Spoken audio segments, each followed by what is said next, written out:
Please be seated.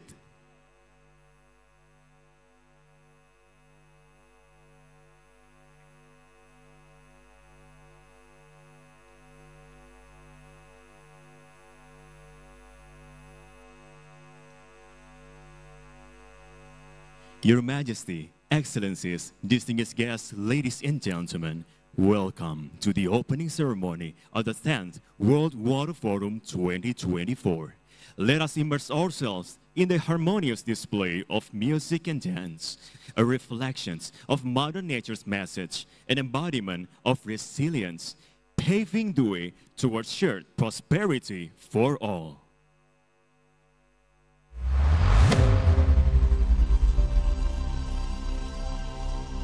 Indonesia, a maritime country. Dive into the depths of our aquatic wonders, where livelihoods intertwine with the rhythm and harmony.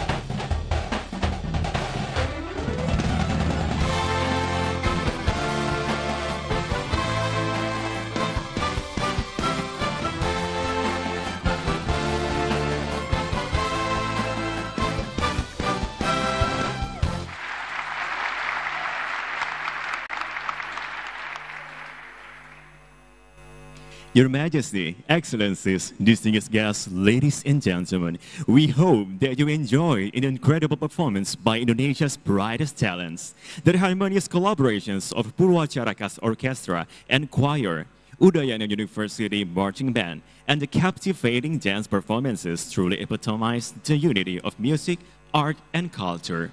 We are also lucky to have the talented young singers Shana Shannon and Raffi Sudirman, who inspire our youth, reminding us of the importance of preserving art as well as safeguarding our water resources for all generations to come. Now, we are honored to have a prominent speaker among us this morning. Kindly invite the remarks from Mr. Elon Musk.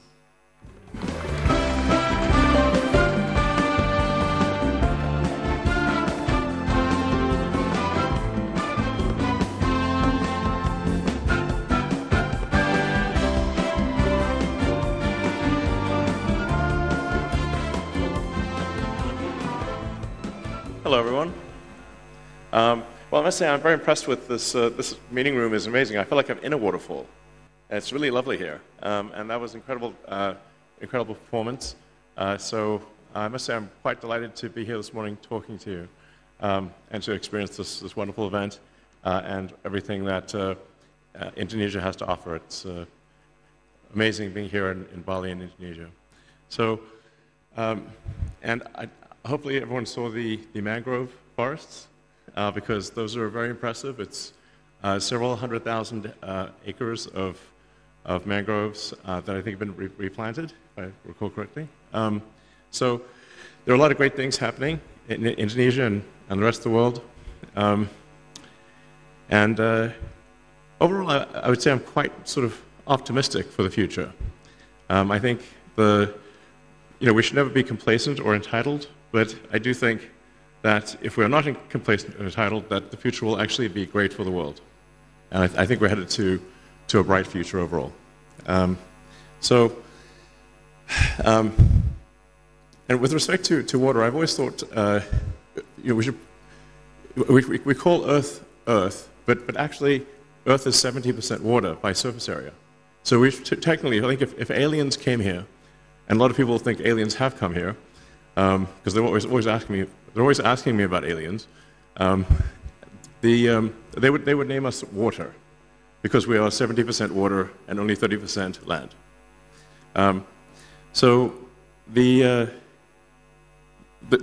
What that means is the potential for solving any given water issue is extremely good because there is so much water. There's obviously desalination required at times, and the transport of water, but desalination, as I think most people know, has become very inexpensive and is And so really, the availability of fresh water is simply about energy and transport.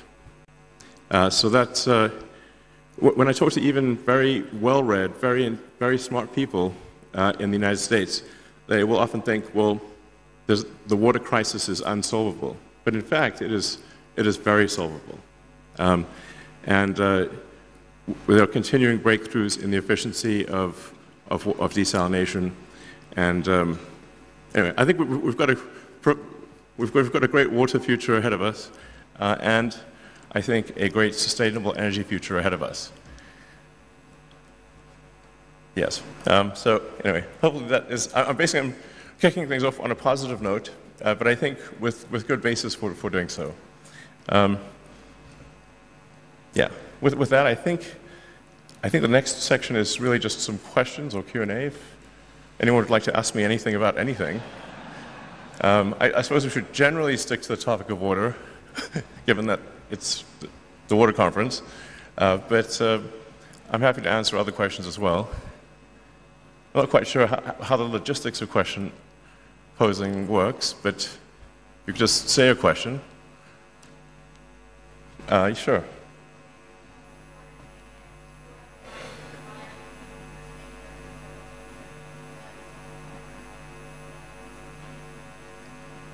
If I heard correctly, what is the most important thing for solving the water crisis? Okay. Well, the exact solution will vary depending upon country and even region within a country. But as I mentioned, because the cost of desalination has dropped so much, if you're just talking about water for individual consumption or water in, say, a hydroponics facility, some kind of, where you're not simply putting it on the ground for crops, but actually have some sort of contained facility that minimizes the amount of evaporation, I think you can basically turn any part of the world green, including the entire world. So it just begs the question of where does the energy come from? And here's where I think solar energy is very much underestimated in terms of its capability. So if you think about what would the Earth be without the sun? The Earth would be a frozen dark ice ball at roughly 3 degrees above absolute zero. It would be quite unpleasant. So, very cold and dark. But because of the sun, we're at quite a nice temperature, quite pleasant. So roughly 300 degrees above absolute zero. And the sun powers almost the entire ecosystem is solar powered. When you say, like, well, how much land would it take to generate electricity? There's a gigawatt per square kilometer of solar radiation that reaches the surface. So for every square kilometer, there's a peak power of roughly a gigawatt, which is comparable to a power station. Now, the sun doesn't shine all the time, obviously. So when you net all of that out and say, well, how much energy per day does 1 square kilometer yield? It's roughly 1 gigawatt hour per square kilometer per day, which is still a lot.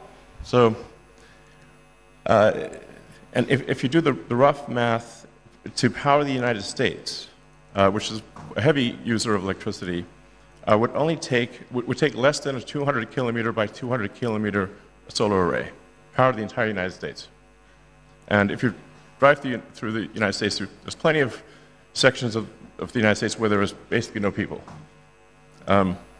Or another way to think of it is a small section of the Sahara could power all of Europe, or the world. Now, I'm not saying you would be so concentrated in the placement of solar power, because it's better to be more distributed. But the sheer magnitude of solar power that is available is often not quite understood. But the math of it is very clear. So I really would strongly recommend sort of a solar plus battery combination, or wind plus solar, can solve all of the world's energy needs by a lot.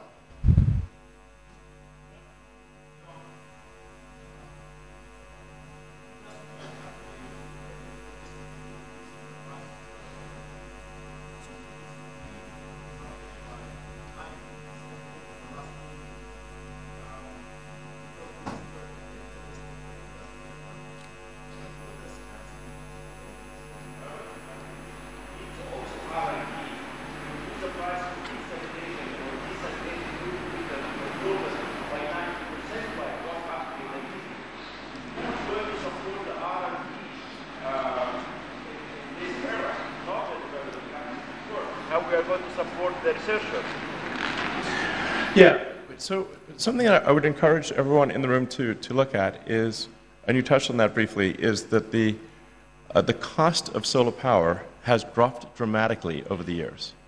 So if you were to say, look at the cost of solar power 5 years ago, or 10 years ago, or 20 years ago, it would have seemed cost prohibitive.